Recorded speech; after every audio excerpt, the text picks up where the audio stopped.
नमस्कार, मैं हूं आपके साथ वैशाली और आप देख रहे हैं दिराना न्यूज चैनल। आइए रुक करते हैं आज की खास खबर की ओर।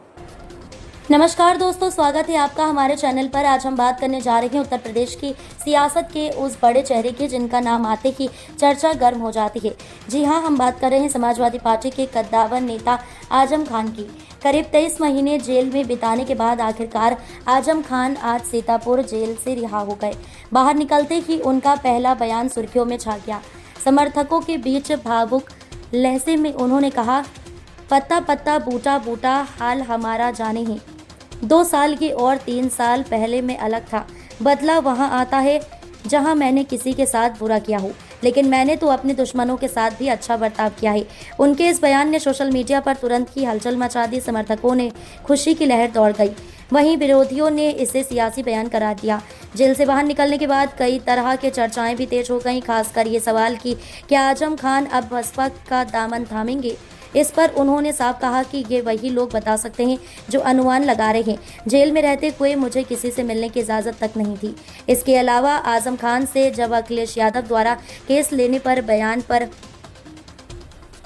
लेने वाले बयान पर सवाल पूछा गया तो उन्होंने फिलहाल टिप्पणी करने से इनकार कर दिया। उन्होंने कहा, अभी थोड़ी देर हुई है जेल से निकला हूँ, पहले इलाज कराऊंगा, सेहत ठीक कराऊंगा, उसके बाद इस विषय पर सोचूंगा। उधर उनकी रिहाई पर बीजेपी नेता अपर्णा यादव का भी बयान सामने आया। उन्होंने कहा, ये अदालती कार्रवाई के तहत हुआ है, बीजेपी का इससे कोई लेना देना नहीं है। अगर वो फिर से जेल जाते हैं तो ये अदालत का आदेश होगा।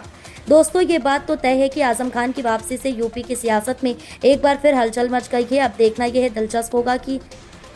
देखना यह दिलचस्प होगा कि वो आगे समाजवादी पार्टी में ही बने रहते हैं या फिर किसी नई सियासी राह पर निकल पड़ते हैं।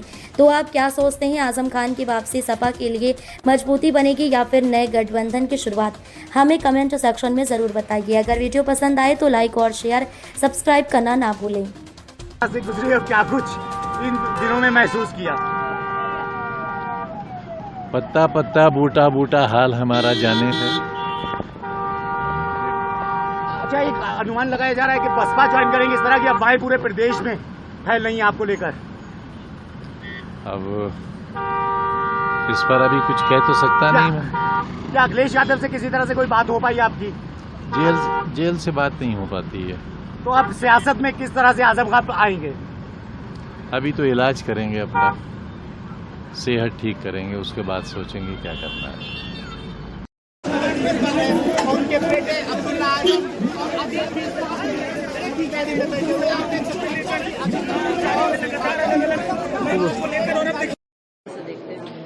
देखिए, उनकी रिहाई हुई है। कोर्ट हमारे यहाँ लोकतंत्र में एक महत्वपूर्ण स्तंभ है। जुडिशरी का, लोकतंत्र में जुडिशरी का जिस प्रकार से महत्व है, सभी लोगों को न्यायपालिका का जो भी ऑर्डर होता है उसका सम्मान करना चाहिए।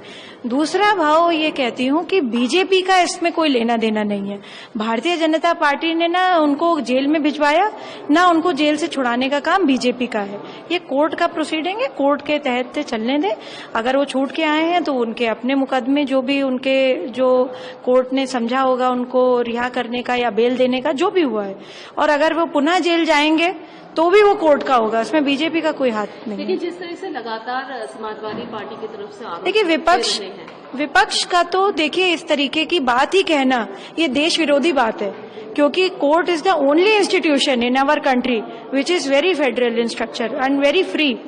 हर व्यक्ति, जब आप कोर्ट का जो जस्टिस की आप मूर्ति भी देखते हैं तो एक ऐसी महिला का एक उसमें स्टैचू बना है जिसके आंखों पे पट्टी है और हाथ में तराजू है। तो यानी कि कोर्ट प्रोसीडिंग में आपके सबूतों पर तय होता है कि क्या चीजें सही हैं, क्या चीजें गलत हैं, क्या एविडेंस है, वो सारी चीजें भाई कोर्ट देखता है। इसमें बीजेपी पे क्यों भाई आरोप लगा रहा है विपक्ष? ये तो बहुत गलत बात है ना। इस तरीके की बात तो करना मतलब आपको देश के संविधान पे ही भरोसा नहीं है, आपको किसी प्रकार का भरोसा इस बात पे नहीं है कि हमारे कंट्री में एक ऐसा स्ट्रक्चर है, जुडिशरी जैसा एपेक्स बॉडी है जिसकी हम सब लोग बहुत रिस्पेक्ट करते हैं। आम जनमानस को कहीं से न्याय नहीं मिलता है तो गुहार लगाता है भाई हम कोर्ट चले जाएंगे। तो कोर्ट का एक फ्री स्ट्रक्चर है और उस तरीके की बात करना, आक्षेप लगाना कोर्ट के ऊपर आप लगा रहे हैं, बीजेपी के पे इस पे कोई फर्क नहीं पड़ रहा है।